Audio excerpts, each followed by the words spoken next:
soon to hear at least a few of the vivid details. Hear them from our radio reporters who were actually in the midst of a fight on D-Day, and who observed and recorded the facts of battle even as they were taking place. For instance, this is George Wheeler speaking from the heavy cruiser, United States ship Augusta. It's 3:30 on the morning of Tuesday, June the 6th. Just exactly 3 hours before H-hour. The order has just been passed to commence firing as soon as we can bear on the target. In just one moment, you are going to know what it sounds like to hear a ship of war fire with you not more, by microphone, than 20 feet from that battery. And we have just come into the area where we can bear on the target and where we are also within range of the target. But in this operation, since there are a great many mines in this area, and since by this time, here we go,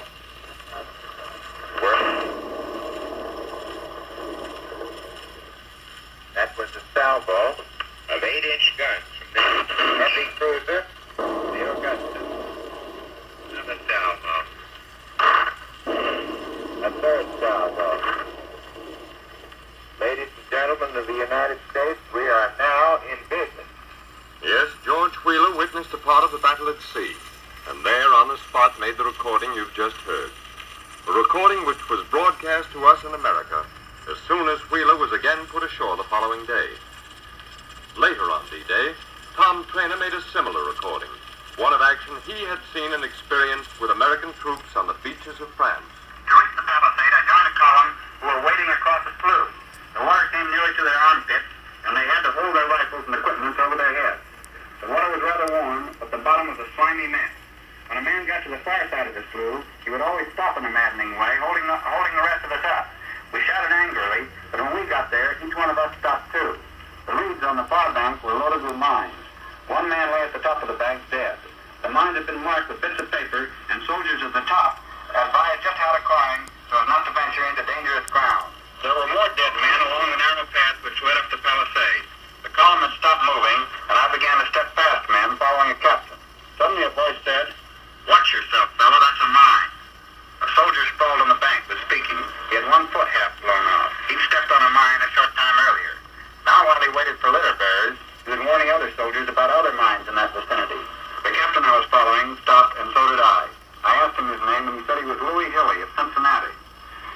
"It looks like they shell around here a bit," I said, pointing to some shallow craters. "No," said Hilly, "those are all mines.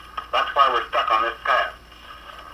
We tried to edge a few feet further forward and came to a soldier lying in the path, curled around a mine.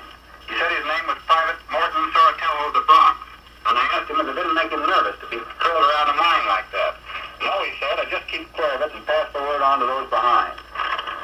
I waited a spell longer, and the line didn't move, so I began to make my way down the path again. It was slow work. While I was going down the slope, the Germans began shelling our area. It was hard not to throw myself on the ground willy-nilly, but the thought of those mines kept me from it. The shells were still landing at some distance on the flat. I took a last look at the greatest armada in history before going on the flat. It was too immense to describe. And as the greatest armada went on discharging its cargoes of men and steel, the greatest invasion surged over the rims of the beaches and palisades onto the fields of Normandy, and it could not be stopped. H.V. Kaltenborn spoke the unshaken belief of the men over there and of us back here when he said on that day of June the 6th,